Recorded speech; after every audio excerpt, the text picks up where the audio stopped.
একটা নির্দিষ্ট সময় পর আপনি অনুভব করবেন যে আপনার কাউকে ভালো লাগছে না, কারোর সাথে মিশতে ইচ্ছে করছে না, কথা বলতে ইচ্ছে করছে না, এমনকি কারোর মেসেজের রিপ্লাইও দিতে ইচ্ছে করছে না।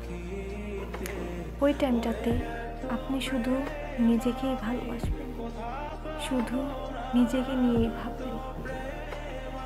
যখন আপনার ম্যাচুরিটির লেভেল খুবই হাই, টপ লেভেলে চলে যাবে, তখন আপনি আস্তে আস্তে সব কিছু লজিক্যালি চার্জ করবেন। আপনি পা ফেলার আগেও ভাববেন যে কতটুকু মেপে আমাকে পা ফেলা উচিত। আপনি আস্তে আস্তে একাকিত্বটাকে আপোস করে নেবেন।